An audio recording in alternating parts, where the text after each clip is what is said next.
Thank you very much. Thank you.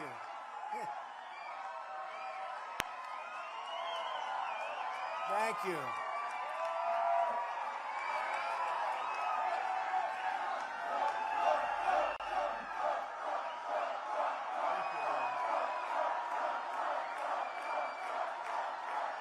Thank you very much. Thank you. And you know, outside, I don't know if you know what's going on. This place is packed. There's more people outside trying to get in. So if anybody wants to leave, please leave. And does anybody volunteer to leave? No? Now we have close to 3,000 people outside trying to get in on top. So thank you very much. And thank you, Michael. I'm thrilled to be back in Las Vegas with thousands and thousands of proud, hardworking American patriots. That's what you are. As you know, 2 weeks ago in Iowa, we had a great time in Iowa. 40 degrees below zero. We won the Iowa caucuses by the largest margin in the history of the caucus. Thank you. Thank you. Very enthusiastic people.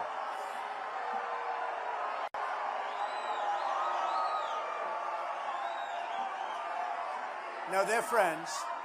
They're friends.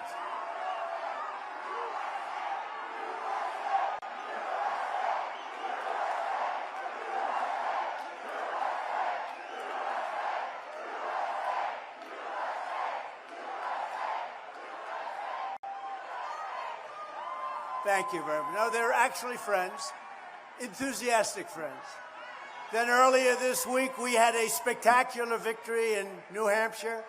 We shattered the all-time record for the number of votes cast from either party. It has never happened in the entire history of the New Hampshire primary. We got the most votes ever gotten by anybody. That's a good sign.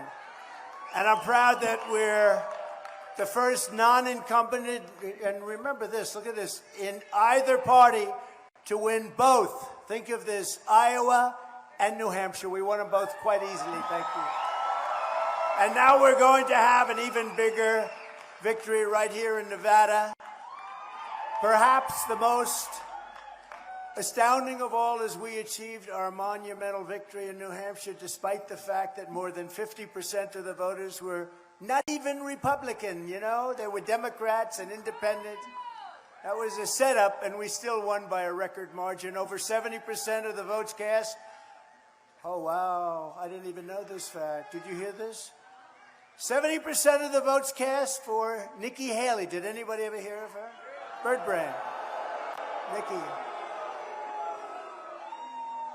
You know, the Republican Party wanted to nominate me and just say, skip the whole thing, and we're just going to give you our nomination. I said, don't do that. Don't do that. I want to win it the fair way. Pretty easy way, too, because we're leading by so much. But over 70% of the votes cast for Nikki Haley on Tuesday came from outside of the Republican Party. They came from outside. She got about 24%, 25% Republican votes because they had liberals interfering on behalf. They had Democrats voting. They had everybody voting, and we still won by a lot. That was the one shot. The message from the voters of our party is clear. It's time to finish this primary and get going and defeating. And you remember this. We all call it a primary, but I like calling it a caucus because it really is. Your primary vote doesn't mean anything. It's your caucus vote. So in your state, you have both a primary and you have a caucus. Don't worry about the primary. Just do the caucus thing. And we're going to go on to defeat crooked Joe Biden, and we're going to very simply make America great again. Make America great again.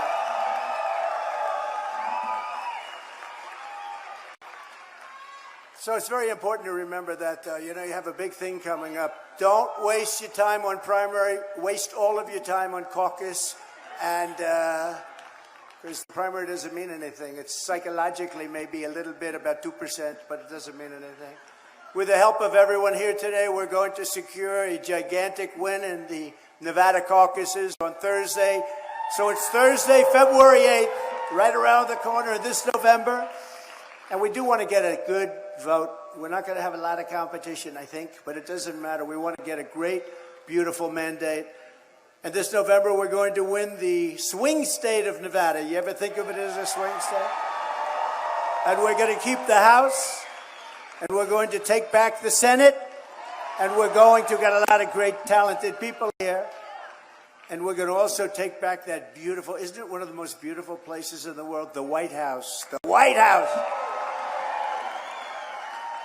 And victory cannot come soon enough. Under crooked Joe Biden, our country is dying. Our country is dying. Our border is open and gushing. It's a big gushing wound, letting drugs, crime, and millions upon millions of illegal aliens pour into our country like we've never seen before. Nothing like this has ever happened to our country before. It's also the #1 place on earth for a thing called human trafficking. #1 place. Our border has become a weapon of mass destruction, our destruction. You know, it's ours. It's a weapon of mass destruction. It's our destruction. We're destroying our country. And as I've been saying for so many years, this is an invasion. It's an invasion of our country. On behalf of all Americans who want a strong and secure border, I want to express our thanks to Governor Greg Abbott and Lieutenant Governor Dan Patrick. And the great state of Texas, where we right now have about a 40-point lead, for rightly invoking the invasion clause of the U.S. Constitution. It is an invasion. But we didn't need to do it just 3 years ago. We didn't need anybody's help because we had the safest border in U.S. history 3 years ago. We didn't need anybody's help. Today we have a catastrophe waiting to happen. It's a terrible situation. Never had anything like it before. It's the worst border anywhere in the history of the world, and I believe that includes other countries. There's never been a country where millions and millions of people are able to flow in with no vetting, no checking, no nothing. We don't know who they are. We don't know where they come from. They're pouring into our country, and they're coming from prisons. They're coming from mental institutions and insane asylums. They're human traffickers. They're coming in. They're drug dealers. They're coming in. We have no idea, and we have no idea what we're doing with our country. Our country's going to hell because of incompetent or bad people. Terrorists are pouring in unchecked from all over the world. We have more terrorists now. In 2019, I never really believed this fully, but I know we did a good job on it. In 2019, remember, they said they had no terrorists. They do these checks. I don't know. None sounds like something Trump would say, to be honest. That say, no, only Trump would say. They actually have it down. It's a report, and it says none. And then the following 2 years later, they have record number of terrorists now pouring into our same report, record number of terrorists coming into our country. And there's a 100% chance that there will be a major terrorist attack in the United States, or many attacks maybe. And it's all because of what's happened over the last 3 years. When I'm president, instead of trying to send Texas a restraining order, I will send them reinforcements.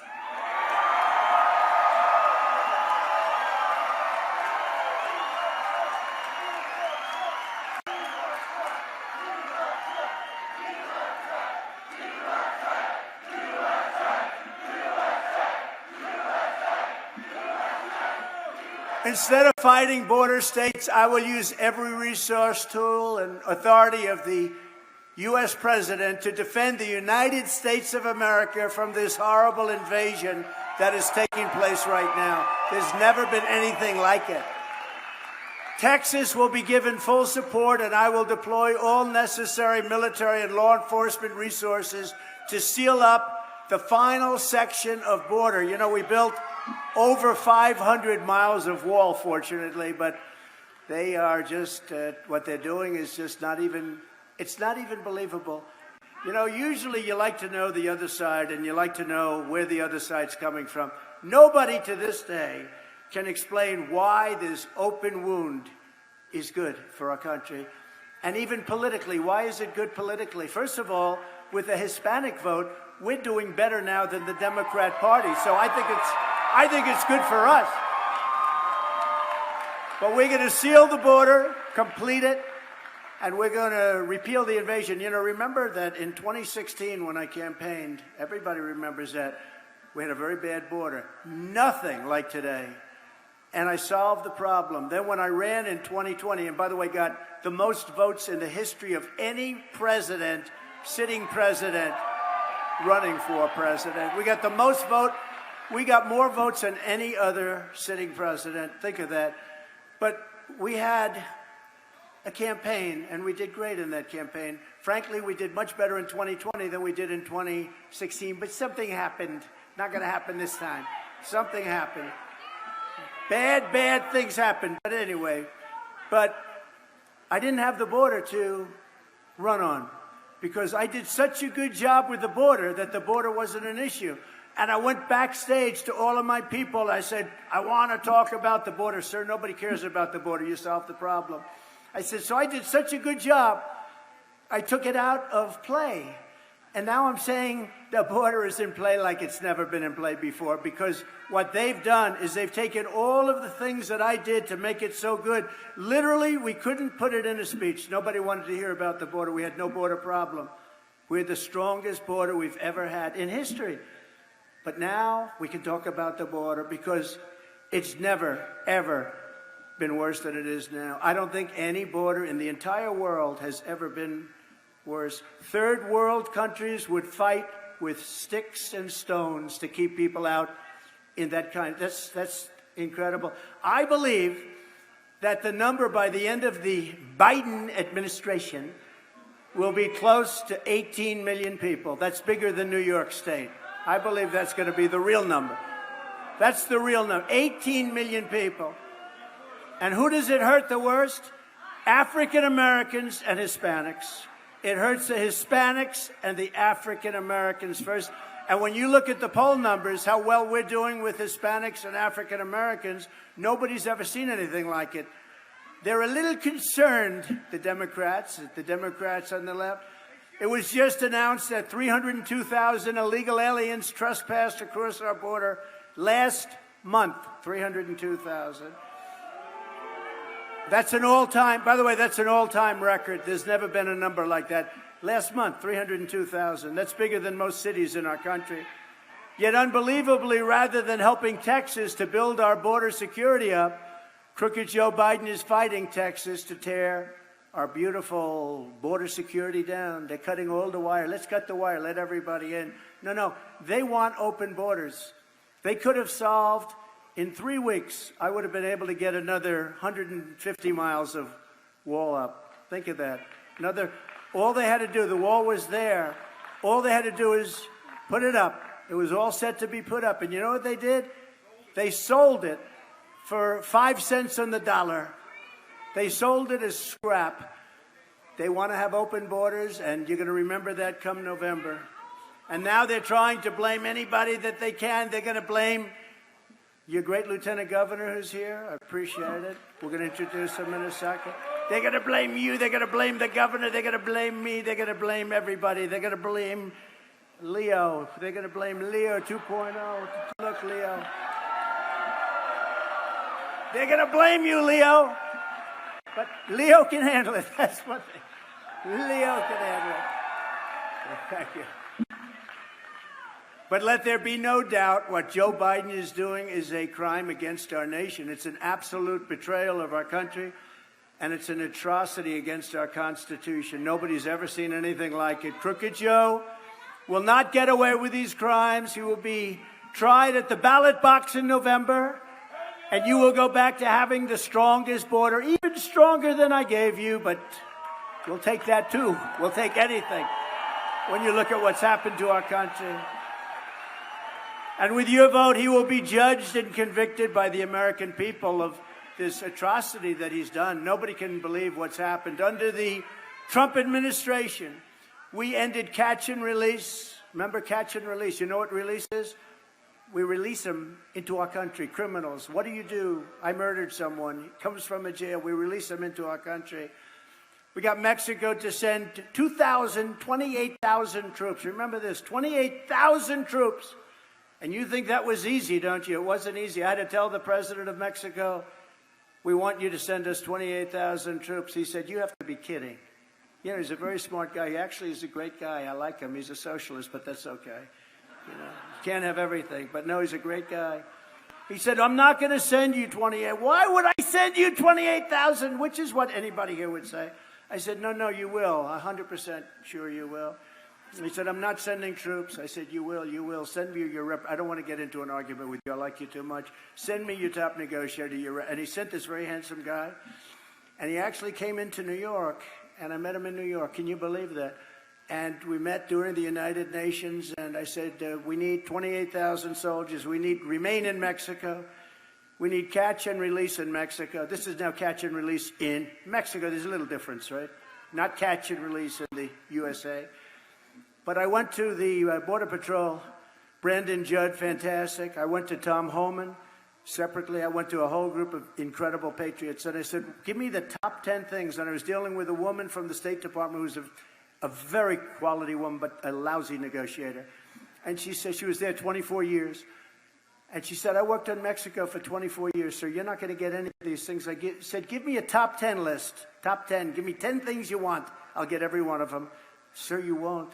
And they gave me a top 10 list. Brandon Judd, all the guys, they know exactly. They gave me that 10. And I put it down, and I said, I'll get every one of these things. And then he came in. The gentleman came in, tall, handsome, obviously from Mexico. I said, where did you buy your suits? I love your suit. Where did you buy it? I said, I'm going to that shop right away. I think it's beautiful. And I said, how much did you pay for your suit? I said, now let's get down to business. We want you to give us 28,000 soldiers free of charge. He said, oh, you gotta be, we're not going to do that. Why the hell, sir? Why would we do that? I want to be respectful, sir, but we wouldn't even think about that. Yes, you will, 100%. He said, no, we won't. I said, you will. He said, no way. I said, way. And then I said, I want you to have a policy now I'm going to institute. It's called Remain in Mexico. They had to agree to it. They said, we're not going to let you. You're talking about hundreds of thousands of people. I said, maybe millions, because the way they're coming up in the caravans, a name I came up with, by the way, I'm very proud of that name. I came up with fake news. Look at all the fake news back there. I came up with a lot of good names. I said, no, we want a remain in Mexico policy. Nobody ever even heard of that. Remain in, it sounds nice, right? Not remain in the USA, remain in Mexico until they can be vetted, which might take about 3 years. And I said, remain in Mexico. I want catch and release in Mexico. And I wanted other Title 42. I wanted Title 42 to keep people that had big problems out. I wanted a policy where we bring children back to their parents, wherever they may be, and we had that very strongly. All things that they said, no. He kept saying no. I said, listen, you're saying no to everything, right? Yep. Here's the story. These 10 things, I want them. I'm going to give you one last chance. We can't do it, sir. We just can't. I said, here's the story. It's Friday at 4 o'clock on Monday morning at 7 o'clock in the morning. Every single item, especially the cars that you stole out of the USA to manufacture them in Mexico, every single thing that comes into the United States is going to have a 25% tariff. And in 2 weeks, if you don't approve it, in 2 weeks, the 25 goes to 50%. Every single item. So we want 28,000 soldiers. We want remain in Mexico. We want catch and release in Mexico. We want all of these things. I gave him 5 other things which were almost as bad. And he said, sir, may I have 5 minutes to make a phone call? I said, you're going to call the president? Yes, I am. He calls the president, comes back in about 2 minutes. Sir, it would be our great honor to supply the United States with 28,000 soldiers. Okay? Great honor. It would be our great honor, sir. And that was how I got all that stuff. And then Biden comes in. The first week, he let it all go. Just very sad. You know, you've seen a lot of him at the beach. We all have consultants. The thing is, I don't listen to mine enough. I should listen. But we've been right about it, almost everything. Do you ever see the hat? Trump is right about everything. I hope I'm not right about World War III, because you're very close to World War III. I'm not predicting it, but I'm saying you're very close. We have a man negotiating for us who can't put 2 sentences together. He can't see the stage. He can't find the stairs to get off the stage. And I'm not going to imitate him, because every time I imitate him, they say he couldn't find his way. It's true. true. True, Robert. It's true. 2 weeks ago, I did one of the greatest imitations. I imitated him. You know, he finishes the speech. His speeches last for about 3 minutes because, you know, his gasoline sort of runs out a little bit. It's a little bit like an electric car, isn't it? You know, it doesn't go far. Doesn't go far. Got a couple of problems. Doesn't go far. No, but he finished his speech, and I did this great imitation. You know, the way he always points, like, huh. And then he walks in a different direction. But I did it. He goes like, huh.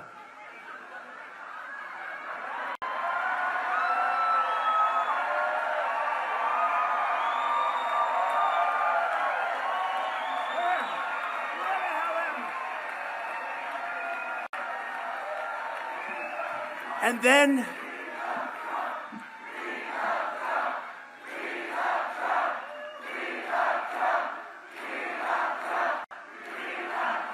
thank you. And then a handsome Secret Service agent, one of these handsome guys, the Secret Service is great. They run up on stage and they pretend like everything's normal. You know, like, oh, it's right over here, sir, right over here. I thought that could be. No, he's negotiating with Putin and with Kim Jong-un. I mean, think of it. He's negotiating with President Xi of China. Think of it. Kim Jong-un, North Korea, he's negotiating. I did a good job with Kim Jong-un. We had a very good relationship. People don't like it when I say that. But we were very safe when I was your president. You're not safe now. But you're very close to a third world war. And, you know, the bombs are starting to drop all over the Middle East again. You see that, right? And all those things could be fixed to our benefit with strength. To our benefit with strength. And Israel would have never happened. And Ukraine would have never happened. There wouldn't have been an attack on Israel. There wouldn't have been an attack on Ukraine. And we wouldn't have had any inflation. Inflation was caused by energy, by fuel, by oil going to $100 and $110 a barrel. But our border was perfect. But remember this, so I did the imitation. And the next day, all over television, see Trump get off. He can't get off the stage either. They're the same. Then they said, we don't like these 81, 82-year-old people. I said, I'm 77. 5 years is a big difference. But you know, no, they always say I'm 81. They say, like, we're not the same age. But you know what? I know guys. I know one man who became a billionaire. He was sort of not a loser. He was a very smart guy, but his whole life he never was able to make money. On his 80th birthday, he made a deal, and he became a billionaire from 80 to 90. And to this day, he's very sharp. He was sharper, and he told me he felt stronger and smarter. I'll tell you what, I feel sharper now than I did 20 years ago. I really do. I don't know. It's probably not true. It's probably not true. And I think anybody running for president should take an aptitude or a cognitive test. I do. I think you want to have people that can pass things. And I took one in office. Remember, they were saying, first they said, this guy is brilliant. He wants to take over the world. He wants to take, that didn't work. Then they went to about 4 different scenarios. Then they said, he wants total control of the United States. He's never going to give up control. He's totally brilliant. Then they went to a different one. That didn't work too much. That didn't scare people. Then they said, he's dumb as a rock. He's dumb as a rock. I said, oh, that one I don't like. So I said to Doc Ronnie, do you know Doc Ronnie? From Texas, the White House doctor. Doc Ronnie, he's the great doc. He's a doc, doctor, White House doctor. For Obama, for Trump, he was Obama. And they asked him, who is in better health? Who's more physically fit? You know what he said? Trump. And I said, I'll endorse that guy anytime. He said Trump would live to 200 years old if he wouldn't eat so much junk food. Sort of interesting. Dr. Ronnie Jackson. So he was an admiral, a doctor, White House doctor. Now he's a great congressman from Texas. And I said to him, you know, Ronnie, I'd like to take a cognitive test. I never heard of it before, but whatever it is. I like tests. I've always liked tests. Tests are very interesting. And, you know, I had an uncle. He's the longest-serving professor, Dr. John Trump, in the history of MIT. Same genes. We have genes. We're smart people. We're smart people, you know? We're like Mr. Lieutenant Governor, we're like racehorses too. You know, the fast ones produce the fast ones, and the slow ones doesn't work out so well, right? But we're no different in that sense. But I said, so what do you think, Ronnie? He said, well, you're going to take it. The thing is, it's a very public test because we're doing it at a great hospital, Walter Reed, a great hospital. They have incredible doctors. I said, is it tough? He said, yeah, it's a tough test. The first couple of questions are easy, like they'll have a lion, a giraffe, a whale, and a shark. And they'll say, which one's the lion, okay? And that's all the press covered, the first question. They didn't cover the last question. Multiply 4,733. Multiply times 7. Divide, without paper and pencil, by the way. Divide it by 4. Add up another 37 and a half, 0.5. I remember that. And what's your number? How many people in this room could do it? Not too many. Or they give you 6 names in a row. I took a lot of heat on this. They give you 6 names in a row at the beginning. Sir, I'm going to give you 6 names. Good. They look at them. A chair, a hat, a badge, a necklace, and they vote. Those things. We're going to give you 6 things. And I say, good, what's going on? Can you rename them? So I name them. Then they go back, and if you can do it in order, that's even better. I do them in order, perfect. Then they come back to you 30 minutes later at the end, last question. They say, what were those 6 things? That there aren't too many people, and they laughed, everyone said, oh, that's so easy. There's only about 2% of this room can do it, but I did it. I did it very easily, but I got mocked. They said, oh, that's so easy. It's not easy. It's not easy. Go home and try doing it, okay? Go home. So I took a cognitive, and Ronnie announced that publicly, you know, there were doctors sitting there, a team of doctors. He said, the bad thing is if you do poorly, sir, it's going to get out. I said, will it get out if I do well? Yeah, but not nearly as much, because that's not what the fake news wants, right? So I aced it. And then recently I took another one because I had my physical exam, which worked out very nicely. I feel I have an obligation to take a physical exam. Excellent exam. I took a cognitive test, excellent. And I would challenge most of the people running to cognitive tests because most of them couldn't come anywhere close. And you have to be able to do that because these people are people of misinformation and disinformation.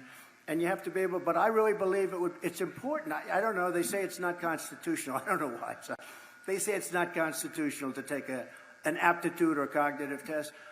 But I think anybody running for president, that includes vice president, and maybe even some other positions, I think taking certain tests, cognitive tests, aptitude tests, I think that would be a good thing, personally. I think, not based on age. I don't care if you're 35 years old. But we want intelligent people. Now, that's not a pure sign of intelligence, but we want people that are intelligent. So I'm going to go out and I'm going to say, that's my thing. I don't know if the fake news is going to report it, but I think everybody running for president and vice president should take a cognitive test, okay? Everybody. And you would be amazed at how many people would fail it. So now Biden is trying to guess. Oh, how do you think he's doing a test, okay?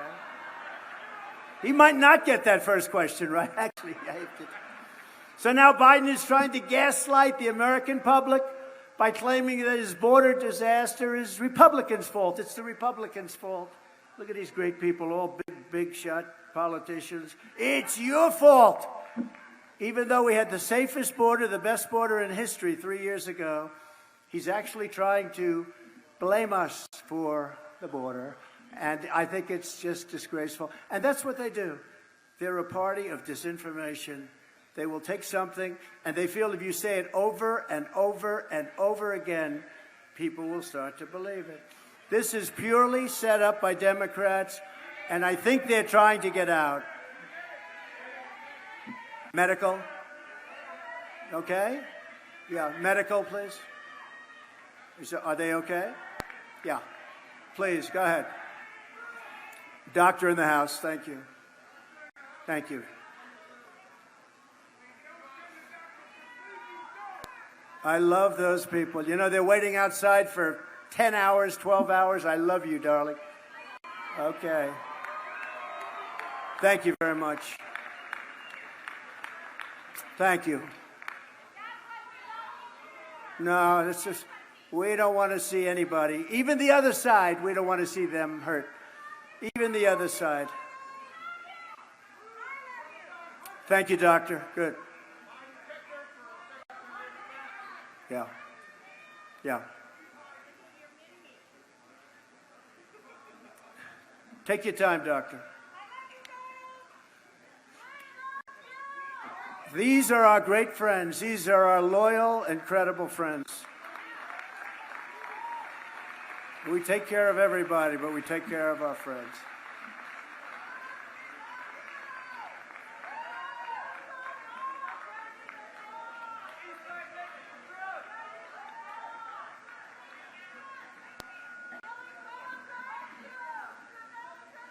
You see, if this were the State of the Union address, I wouldn't do that because it's got to be this way.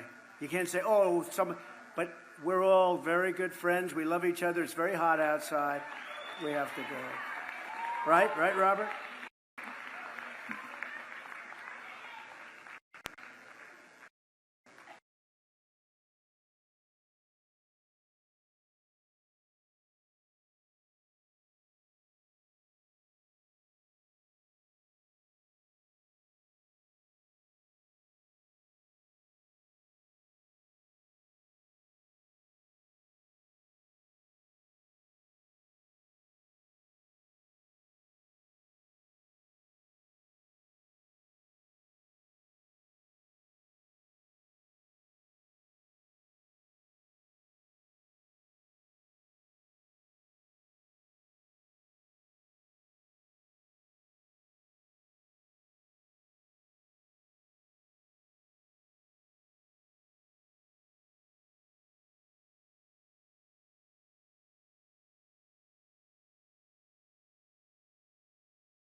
Thank you, doctor. Great job. Thank you. I'm getting a thumbs up. They have a great group here. We have a great group of people. All right, let's get going, right? Come on. Let's go. Thank you. Thank you, doctor. Thank you. And that great supporter, I want to thank you. They've been here so long and standing in the sun. The so-called border security deal Biden is gushing out and pushing out is not designed to stop illegal immigration. It's designed to continue the invasion of America while sending billions of dollars to Ukraine and other countries. And you know, Ukraine's an interesting case. People always want to know my feeling. Number one, we're in for 200 billion plus, and the European nations are in for 20 billion. And it's more important for them. And don't you think they should equalize? Nobody asks them. It's like I did with NATO. I said, we're paying for NATO, and we don't get so much out of it. And you know, I hate to tell you this about NATO. If we ever needed their help, let's say we were attacked, I don't believe they'd be there. I don't believe. I know the people.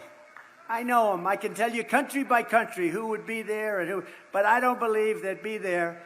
But I took care of NATO. I said, you got to pay your bills. If you don't pay your bills, we're not going to be there to support you. And the following day, the money came rolling into NATO. But the European nations, if you add them up, the economy is about the same size as the U.S., believe it or not. A lot of people are surprised. You add them all up, and they are in for about $20 billion, and we're in for $200 billion because we're stupid. All we have to do is say pay. Nobody ever says to them pay. You don't even hear that. I say pay, and they'll pay, too. You have to equalize. As just one example of the border bill, the monstrosity that we're dealing with, 2 million illegals cross the border every single year in the past, and now that number is changing to maybe 8 times that amount. We cannot let this happen to our country. As the leader of our party, there is zero chance I will support this horrible open borders betrayal of America. It's not going to happen. I noticed that, and I'll fight it all the way. I noticed a lot of the senators are trying to say respectfully, they're blaming it on me. I said, that's okay. Please blame it on me. Please. Because they were getting ready to pass a very bad bill. And I'll tell you what, A bad bill is, I'd rather have no bill than a bad bill. A bad bill you can't have, and that's what was happening. In the House, as you know, the Speaker, who's, by the way, I think he's going to prove to be a very good Speaker. It's tough when you have a very small majority. Very tough. Mike Johnson, Speaker, he just said it's dead on arrival in the House. It's dead on arrival. We want either a strong bill or no bill, and whatever happens, happens. But this is the single greatest threat to our country right now, is the people pouring into our country, because we have no idea who they are. The fact is that if Joe Biden truly wanted to secure the border, he doesn't really need a bill. I didn't need a bill. I did it without a bill. I did it with the current laws. I used Border Patrol. I didn't have a bill. I didn't need lots of different things. It's not that complicated. You say, I don't want the people coming in. They say, yes, sir. There won't be any people coming in. And that's what we did. It's not that complicated. But all Biden needs to do is to reimpose every single border policy of the former president of the United States, Donald J. Trump. Did you ever hear of him? And remember, I alluded to it, the bathing suit. He's in the bathing suit. If he would just go to the beach, and if he would have just gone to the beach, you know what, they think he looks good in a bathing suit. You know the chair, you know those chairs are meant for little children to lift up for their grandfathers, okay? He can't lift up the chair. He can't drag his feet through the sand. Doesn't work too well. Remember when he said, I'd like to take him behind the barn and punch him. Remember? And they all thought, the fake news said, isn't that nice? Isn't that cute? Oh, that was such a cute. Supposing I said that about him, I'd like to take him behind the barn and give him a shot. They'd say, he's a fascist. He's a fascist. They would call me a fascist. With him, he can say it. They thought it was so cute. I remember when he said that. And you know what would happen if he took me behind the barn? I'd go like this.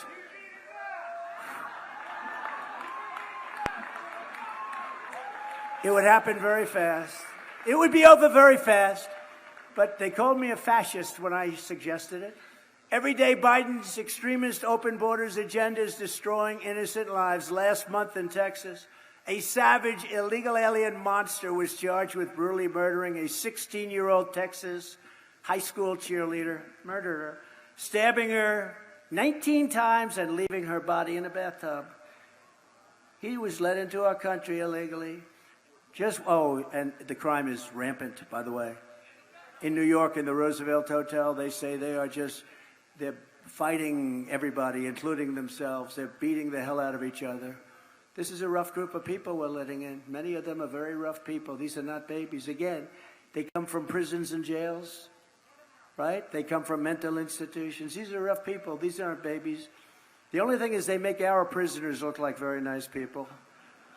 Just weeks ago, a 5-time deported illegal alien who claims he was possessed by a demon was sentenced for beating and raping a young woman with special needs in what one law enforcement official described as among the most heinous crimes that she'd ever seen, 15 years that she'd ever seen in law enforcement. And just recently, a vicious illegal alien criminal who was wanted for murder all over the planet, wanted. Everybody knew this person, not a good person, was discovered living as a fugitive right here in Las Vegas. Isn't that nice? We have no choice. Within moments of my inauguration, we will begin the largest domestic deportation operation in American history. No choice. We have no choice because this is not sustainable. It's no wonder Joe Biden and his thugs are so desperate to stop us. They know that we are the only ones who can stop them. They know that. That's why they're weaponizing law enforcement for high-level election interference. You know that. And I'm the victim of it, but that's okay. I'm the victim of it, and it's my great honor because you're finding out they're doing things to me that has never happened, and here I am, and we're leading in every poll. So just let's get there. Let's get there. The closer we do and the better we do, the more dramatic they become. Joe Biden is a threat to democracy. He is, for a lot of reasons. Number one, he's incompetent. That's a threat to democracy. You know, incompetence is a gross threat to democracy. but he is a real threat. What they're doing with elections and election interference, as an example, what they do with me. Look at yesterday. Look at all this crap that's going on. But we keep marching forward. We just keep going. And somehow it all works out. Somehow people say, how do you do it, sir? How do you do it? I get two questions. If you had it to do again, would you do it? Because, you know, in history, they say the president that was treated the worst was Abraham Lincoln, but he had the Civil War, you know, so he had a little Civil War going. Abraham Lincoln. And Jackson was treated very badly, and a couple of others were treated. Andrew Jackson, he was treated very badly, and a few others. And I haven't seen the new list, but if I'm not number one over Abraham Lincoln, I will be very disappointed, because I don't believe any president's ever been. And they do that because their policies can't work. This is the only way they think they can win, because we have strong borders, we have strong elections. We have to. If you don't have borders and elections, you don't have a country. And we have strong borders, and we're going to have very strong elections. So virtually every poll has us crushing Crooked Joe in the general election, defeating, well, you saw the ones that came out today. 1 at 6, 1 at 7, 1 at 8, and 1 at 11 in the swing states. Well, Nikki Haley, have you ever heard of her? I didn't know she was still campaigning. She said, she's still campaigning? Oh, she was just endorsed by Liz Cheney. Can you believe it? If Liz Cheney ever endorsed me, I say, no, I don't want it. I don't want that. And there's a comparison graphic that they're going to put up on the screen, which is sort of interesting. But we're beating everybody. We're beating her by a lot, but we're beating Biden. She can't beat Biden. The polls are showing, the most recent polls, because she doesn't have Republican support. You know what she doesn't have? She doesn't have MAGA. She doesn't have MAGA. There's no MAGA.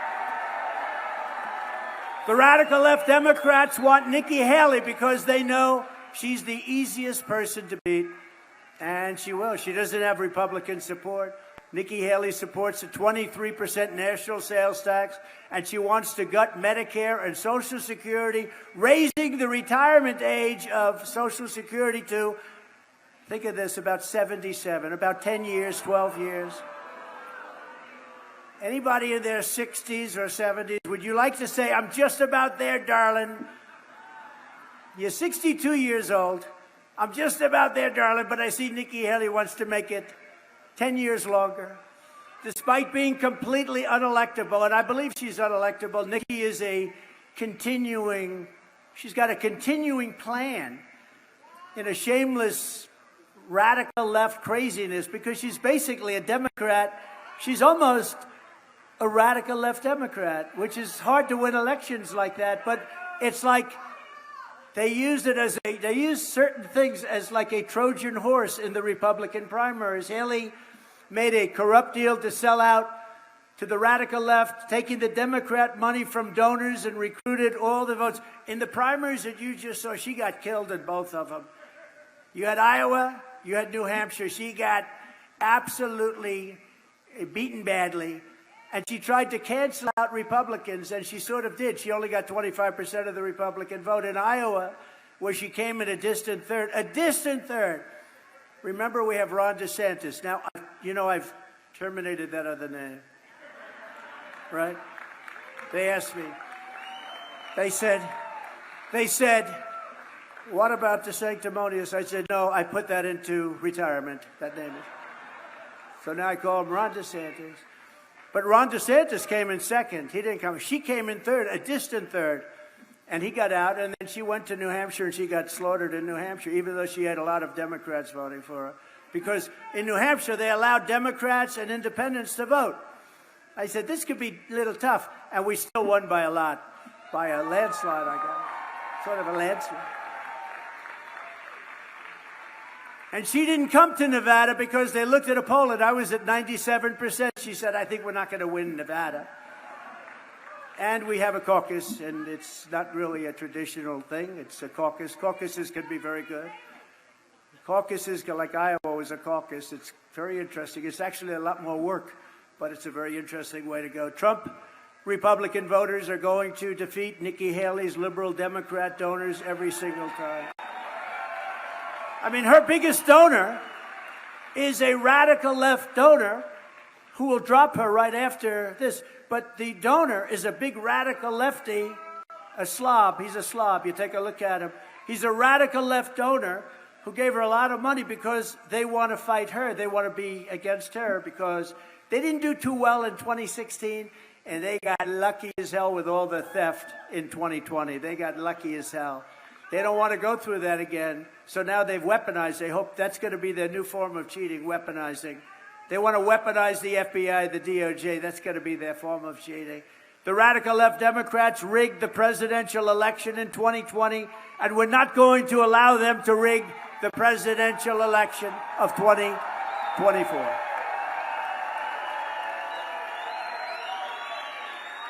And every time the radical left Democrats, Marxists, communists, and fascists indict me, I consider it a great badge of honor because I'm being indicted for you. I am being indicted for you.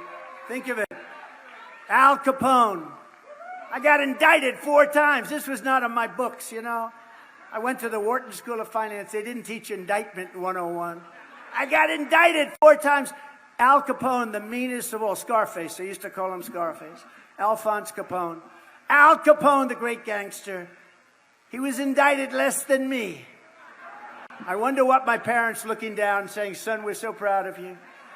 Never forget our enemies want to take away my freedom because I will never let them take away your freedom. Never, ever. They want to silence me because I will never let them silence you. That's what they want to do. That's the game they play. And in the end, they're not after me. They're after you. I just happen to be standing in the way. Here I am. It's been a lot of fun. It's been a lot of fun. Had a good time. You get indicted because, you know, one of the indictments, he fought the election. Yeah, the election was rigged. Of course you fight it. By the way, you still have them fighting the 2016 election. I think every Democrat, congressman, and senator fought the 2016. It's okay for them, but if we fight it, but we actually caught it. And it was rigged, and it was stolen. Did you see where Biden, 2 days ago, said, I want to see the real governor of Virginia? In other words, he said the election was rigged and stolen. Is he going to be indicted for that? What do you think, Robert? I don't think so, right? I don't think so. I don't think so. We're delighted to be joined today by a lot of people that are great leaders of your state. A man who's done a fantastic job as lieutenant governor, Stavros Anthony. Stavros, thank you very much. Thank you. Republican National Committee woman, Sigal Chattah. Sigal, sit up. Thank you, darling. Sigal.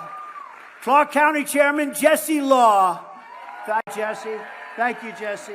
Will you make sure they don't cheat in Clark County? I'm putting you in charge. Because we had a lot of problems with Clark County last time. Thank you, Jesse. I appreciate it. Esmeralda County Chairwoman, Teresa Barnes. Teresa? Thank you. Thank you. Teresa Barnes. State Senator Jeff Stone. Good guy, too.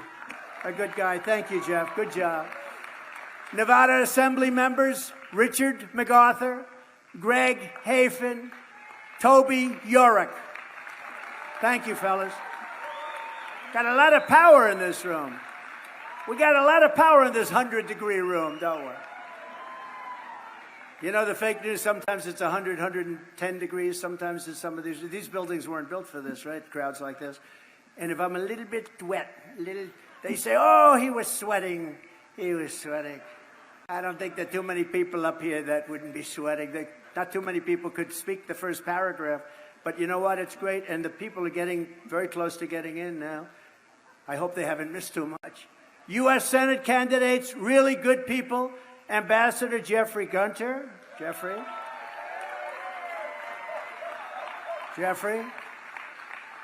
These are 3 great candidates. Sam Brown and Amy, his fantastic wife. Sam Brown. Thank you, Sam. Thank you, Amy. Thank you very much. Great. It's going to be a very good race, and we'll see what happens, but it's going to be great. And Jim Marchant. Jim. Thank you, Jim, very much. Jesus Marquez is the American Christian Caucus leader. Jesus, thank you very much. And Wayne Allen Root, man, he's something. Wayne Allen Root, I think he's back there with the fake news.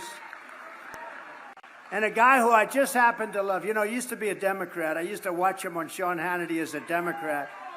And somehow he flipped. I don't know if he's a Republican, actually. I'm not sure. I don't think he is. But he is a Trump guy. That I know. Leo 2.0, Leo Terrell.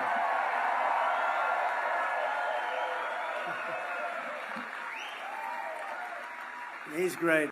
He's a great guy. Boy, I'd like to have him as my lawyer. I could use you. Do you want to get out of this television business, Leo? Former acting Attorney General of the United States, Matt Whitaker. Matt, thank you very much. And a warrior, Kash Patel, a warrior. He loves it. He loves war.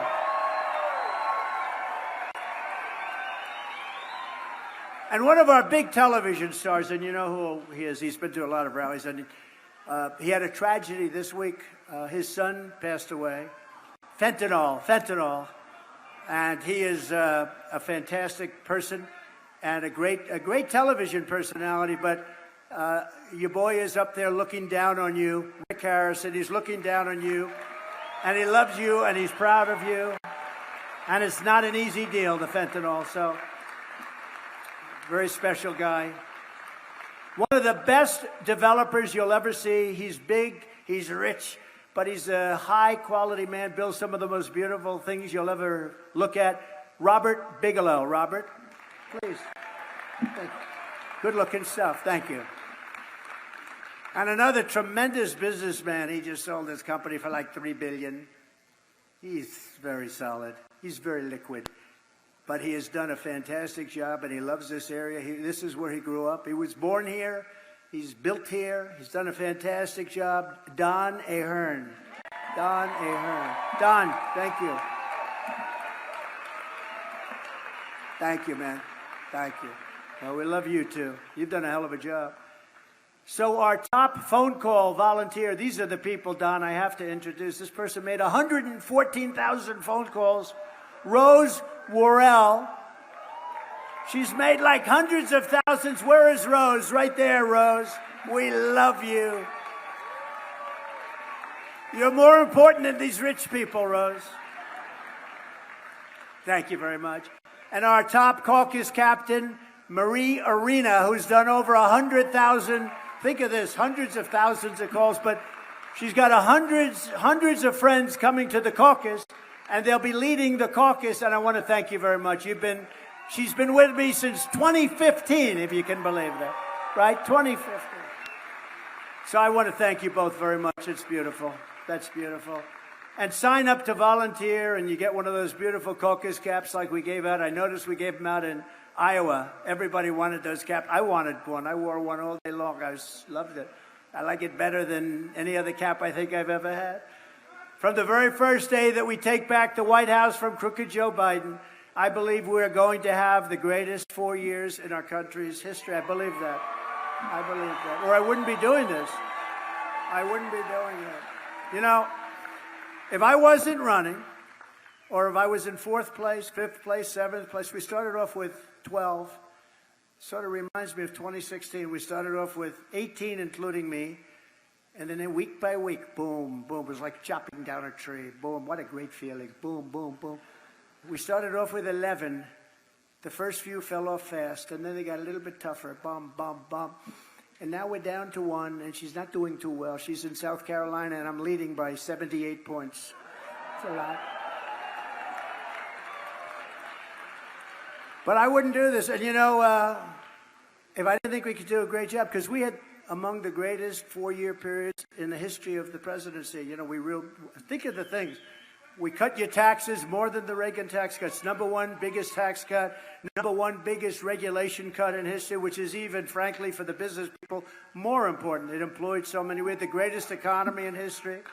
We rebuilt our military. We defeated ISIS. Everybody said, you can't defeat ISIS. We came out with Right to Try. That's space-age medicines that can't be used for years because they're under... You know, I used to say, why don't we use these great medicines? Sir, we can't use them. People may get hurt. Well, no, these are people that are terminally ill. They didn't want to do it because the insurance companies had a problem, the labs had a problem, doctors had a problem, and the country had a problem. One of the people said, we don't want to get sued if they die, but they're going to die anyway. So I said, why? They've been trying to get this for 71 years approved. It's called Right to Try. And we have saved thousands and thousands of people with this, the right to use certain space-age medical. The medicines that they're using wouldn't be out for 5 or 6 years. And it's really turned out to be the opposite. Thousands of people are now living. Some of them are living, they were terminal, and now they're living perfectly. They don't even have to go back. I mean, it's gone, what they've done. And in the old days, which was 6 years ago, people would go, they'd go to Asia, they'd go to Europe, they'd go all over the world looking for a cure, and they'd usually come back home and die. Or if they didn't have money, they'd go home and die. Now, you sign a piece of paper, there's no liability to anybody. They give you these new drugs, pills, shots, whatever it might be. And many, many thousands of people are living now that would not be living. So we did so many things. Rebuilding our military was so great. Unfortunately, we gave 85 billion of it to Afghanistan because we had a bunch of not smart people running that operation. Under my leadership, virtually everyone was better off, including, very importantly, our cherished Hispanic American community.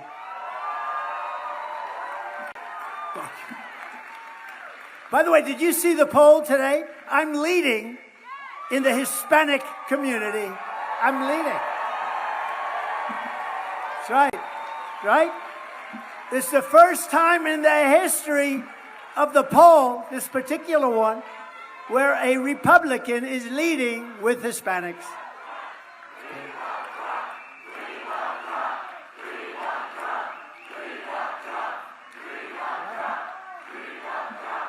Wow. Look at over there. Look at over there and over. Look at all the people that couldn't get into this place. Wow. They didn't get in. They're screaming from outside with the same amount of enthusiasm. Thank you. That's amazing. You know what? That's like a poll. You know that, right? That's better than a poll. When you see crowds like this, and let's say somebody else came here, anybody, if you had 100 people, it would be a lot. We have thousands and thousands of people and thousands of people that can't get in, which is really very nice, and I appreciate it. We're gonna make our country great again. We're gonna make it great again.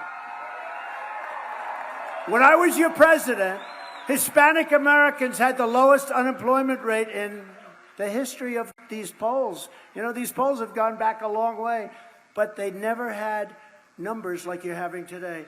Today, the polls are beyond anyone. 6, 7 years ago, you had actual numbers, not polls. You had actual numbers where they were the best till that time. We're blowing them away, and we're blowing them away with African-American people who are the single most affected people by what's happening at our border. African-American, number one, Hispanic-American, number two. They are being horribly threatened because of what's happening, because millions of people are pouring in. And the real number is 18 million. You remember that. I said it earlier. It's because the fake news wants you to think it's bigger than New York State. Bigger than New York State. And that's affecting, I think, I have the highest African-American numbers that anyone's seen. And I have the highest Hispanic numbers that anyone's seen. And if those polls are right, that means the Democrats are in big trouble. We better indict Trump a couple of more times. Just go ahead. They're going to indict me right into office. Crooked Joe Biden has devastated the Latino community. Biden's inflation disaster has crushed your household finances. I mean, what he's done to your finances are incredible. He's crushed your finances, and his open borders policy, they've demolished your wages. His inflation that he caused, it would have been so easy not to. All it was is energy. Remember this: gasoline, fuel, oil, natural gas went up to a level that it was impossible not. That's what caused inflation. And we're going to bring it down because we're going to go drill, baby, drill. We're drill, baby, drill. We're bringing it way down.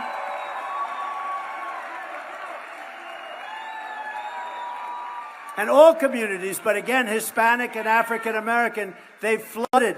They've absolutely flooded. He's allowed this to come into our country, coming in from China, from all parts of the world, through the southern border.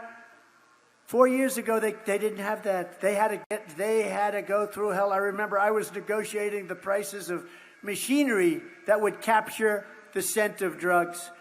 And we had great stuff. By the way, you know what the best machine is? A German Shepherd, a certain German Shepherd. There is no machine that is comparable to our dog. Is that I just thought I'd throw that out, but it's true. How do we get some more of those dogs? I like that better than spending $1 million for a machine that doesn't work as well. But it's true, the crime and all of the problems that have come in, and you got to remember, they could have stopped it, but the black community and the Hispanic community is affected more than anybody else by far. And so remember that when you go to the polls, and especially when you go in November. But on top of it all, Crooked Joe, and I call them thugs, they're persecuting Catholics. Anybody in here Catholic? Anybody? They are persecuting Catholics. I don't know how, I've never seen anything like it. The FBI, the DOJ is persecuting Catholics. And yet the Catholic vote, you know, with the evangelicals, I got 88%. With the Catholics, we got 50-50. It was a 50-50. I think that's going to change. Catholics, for whatever reason, are being persecuted by, you talk about weaponization, persecuted by Joe Biden's DOJ and FBI. So Catholics, will you remember that, please, in November? I'm sure it'll only get worse. Every disaster Joe Biden has created for Hispanic Americans, I will solve. I'll get it solved, and I'll get it solved and start the process on day one. On day one, we will start that process. That's why we're going to win the record share of Latino votes, the first time ever. We're going to get the record share. And we'll get the highest number of African American votes ever recorded. And I think pretty much everyone is agreeing on that. You know, Senator Tim Scott was on television yesterday, and he said Trump has done more for African Americans than any other president. Opportunity zones, I did that with him. Funding for the black colleges and universities, they had no funds. They would come to the, I'll never forget it. The heads of the black colleges, universities, they would come in and they'd see me every year. I say, after 2 years, I said, what are you doing? They said, for many years, we come in and see the president and we have to beg. He used that term, a great guy. A lot of really good people, work hard. They came in and they need funds to keep their schools going.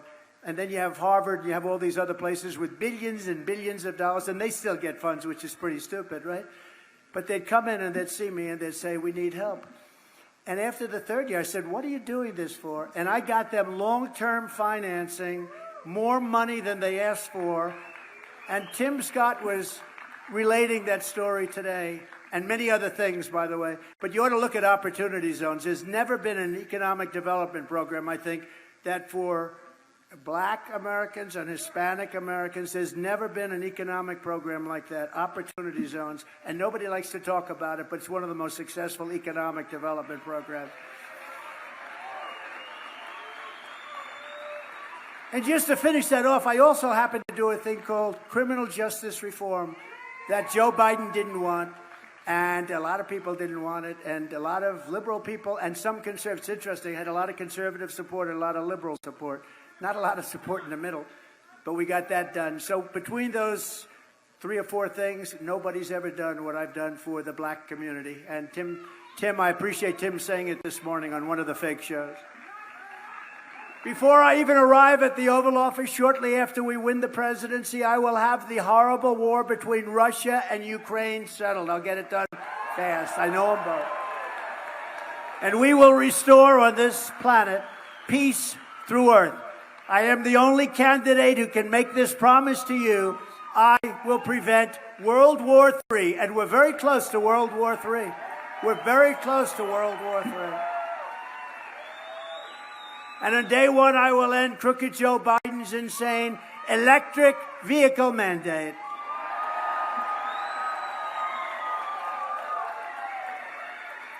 They weren't working too well in Iowa. It was 40 degrees below zero, and you get into an electric car and you hear a buzzing. I said, "What's that, sir?" It works in zero, but you start getting below zero, and you had those cars all over the place. It'd be a good time to take one. You could have taken one. You could have had all you wanted, but it wasn't. They were not working too well in Iowa. Think of that. We voted on a day where it was 40 below zero, and we had a tremendous vote. It was like, those people are hardy people. Somebody said they're very hardy. The people of Iowa are very hardy indeed. They voted in record numbers, and I will end his American energy war. It's a war on American energy. It's a war. Just yesterday, Biden blocked the export of American natural gas to other countries. You know, he doesn't want plants built in the United States, even though that's the best thing you could do. This stuff has been worked on for years. I approved many of them. We got many built in Louisiana and other places, but he stopped it. Now, why he stopped it, I guess it was the environmentalists, I guess. But it's good for the environment, not bad, and good for our country. I will approve the export terminals on my very first day back. I'm going to be signing so many different mandates on my first day back. All of that stuff will be approved. I will direct a completely overhauled DOJ to investigate every radical, out-of-control prosecutor in America for their illegal, racist, in reverse enforcement of the law. And I'm also going to indemnify all police officers and law enforcement officials throughout the United States to protect them from being destroyed by the radical left for taking strong action on crime. We don't want crime. These cities are crazy what's going on. Hundreds of people yesterday walked into a department store and just walked out with everything. They emptied the store. Now the store is going to close. 5 years ago, they were all pushing for this store to open. They opened. Now people are just walking in and robbing it. You can solve that in 1 hour. All you do is 1 hour. You have to treat the first one out the door of the next time it happens extremely tough. That means anything you want to do.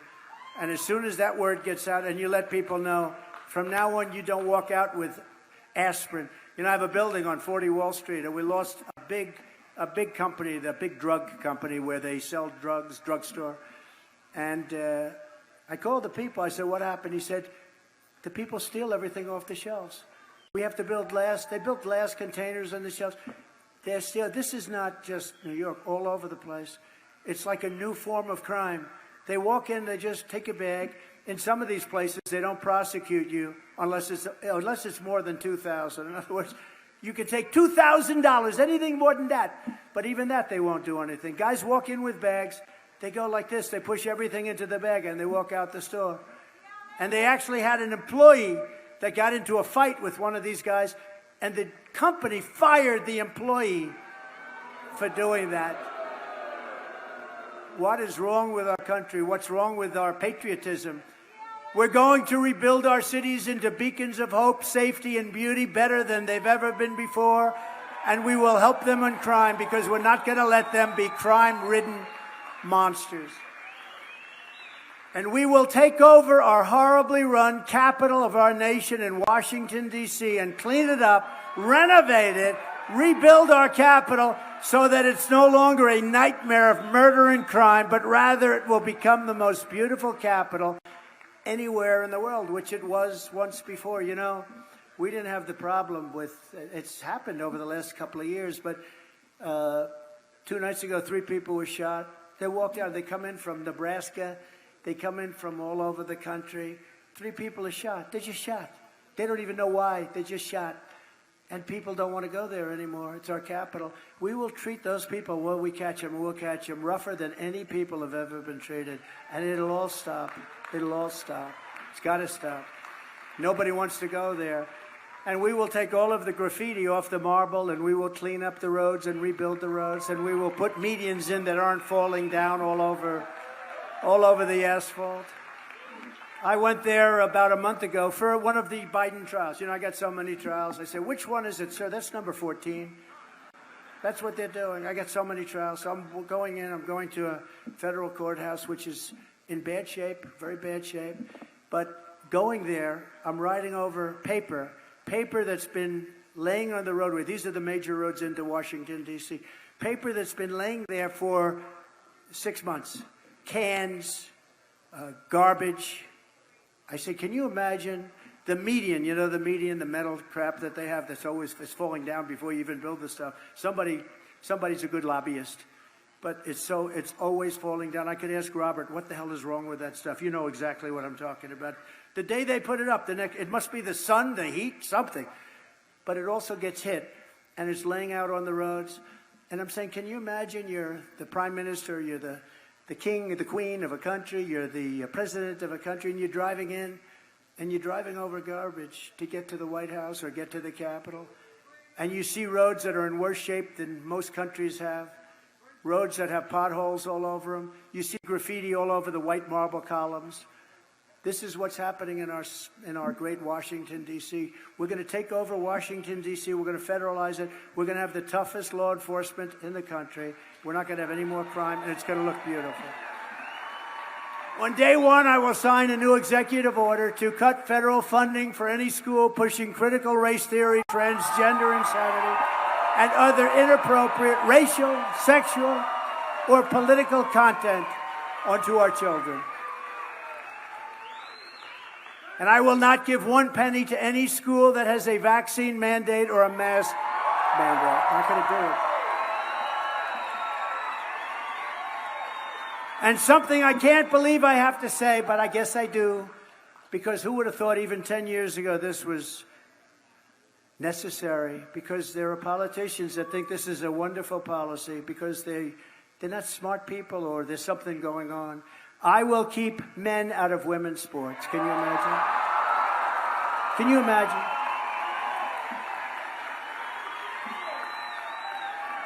Can you imagine weightlifting? You ever see the difference? Weightlifter. They broke the record by, I think, 142 pounds. The record stood for 18 years. They couldn't break it. A quarter of an ounce here, a quarter of an, they couldn't get it. This guy comes along. Have you ever lifted before? No, I haven't. Oh. He broke the record by like 142 pounds. I don't think that record will stand a long time. You know, if we ever get it straight, and we will, because I'm going to sign right away. But when that's straight, women are going to look back and they're going to say, who the hell was it that is 142 pounds more? So we're going to have to bring back those records, I think. What do you think? Yes? Yeah. Because those records aren't going to be broken within the next 100 years by the women. How about the swimmers, where you look at the swimmers, all these great swimmers, and all of a sudden this woman against a guy who's he looks like he's got the wingspan of the great Wilt Chamberlain, right? And he jumps into that pool, and the young women left and right, they're badly injured by the wind as he goes by. They get windburn. I will fully uphold the Second Amendment, and I did a great job in doing that. I will never allow the creation of a central bank digital currency, which is a big thing because they'll take all your money. They'll take all of your money, Don, and you won't know what the hell happened to my money. Of course, the court systems here like to do that, too. They do it. That's like communism, you know. It's sort of when you think it's like a communist move, but digital currency, what do you see? But we'll get rid of that. We will protect innocent life, and we will restore free speech, and I will secure the elections like never have been secured before. Because if we don't have fair and honest elections, and if we don't have border security, if we don't have strong borders and strong elections, we don't have a country. We don't have a country. And remember when I used to talk about the wall? I built this tremendous amount of wall. That's why we had the best record. But they used to say, walls, we don't need walls. We need things flying up in the air. No, you need walls. Because there's only 2 things in history that work long term. Everything else is obsolete.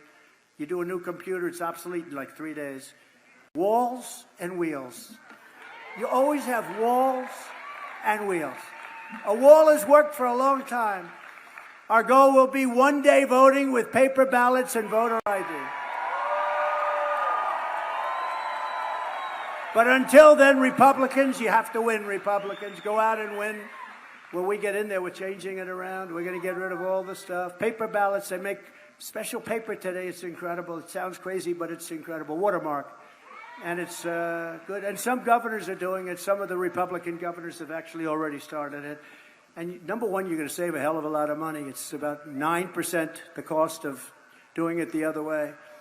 If you took the 10 worst presidents in the history of the United States and added them up, they would not have done near the destruction to our country as crooked Joe Biden and the Biden administration have done. He's destroying our country.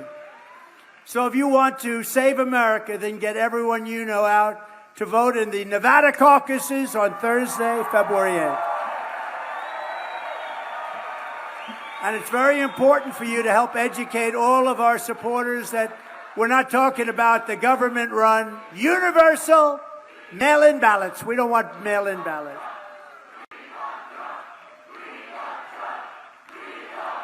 Thank you. Thank you. Thank you very much. Don't go on Tuesday, February 6th. That's 2 days earlier. Don't do it. Don't use a mail-in ballot. Don't do anything. It's a meaningless event. Totally. There are no delegates. It's a con job. We could have done it, but we really wanted to do it the right way and the legitimate way. And so don't do the 6th, do the 8th. Do the caucus, not the primary. The primary is meaningless. I don't know, maybe they'll try and use it for public relations purposes. Every time Trump supporters, and they need something, they have to go. What you have to do is caucus on February 8th. It's the only way you can vote for President Trump. So caucus on February 8th. And if you need any details, February 8th. If you have any details or need anything, it's Donald J. Trump, did you ever hear of him? .com, okay? So in conclusion, when we leave this 109-degree room, from Henderson to Minden, from Elko to Reno, and from Carson City to right here in Las Vegas, we stand on the shoulders of Nevada patriots who crossed the ocean, settled a continent, tamed the wilderness, laid down the railroads, raised up those great skyscrapers, won 2 world wars, and lit up the most beautiful lights anyone's ever seen right here on the Las Vegas Strip. Together they built America into the single greatest country anywhere in the world. But now we're a nation in decline. We are a failing nation. We are a nation that has lost its confidence, its willpower, and its strength. We are a nation that has quite simply lost its way. But we are not going to allow this horror to continue. 3 years ago, we were a great nation, and we will soon be a great nation again. It was hard-working patriots like you who built this country, and it's hard-working patriots like you who are going to save our country. We will fight for America like no one has ever fought before. 2024 is our final battle. With you at my side, we will demolish the deep state. We will expel the warmongers. We will expel them. We're going to drive out the globalists. We will cast out the communists, Marxists, and fascists. And we will throw off the sick political class that hates our country. We will rout the fake news media, and we will evict crooked Joe Biden from the White House on Election Day 2024. The great silent majority is rising like never before. And under our leadership, the forgotten man and woman will be forgotten no longer. We are one movement, one people, one family, and one glorious nation under God. And together, We will make America powerful again. We will make America wealthy again. We will make America strong again. We will make America proud again. We will make America safe again. And we will make America great again. Thank you very much. Thank you, Nevada. Thank you. Get out and vote. God bless you.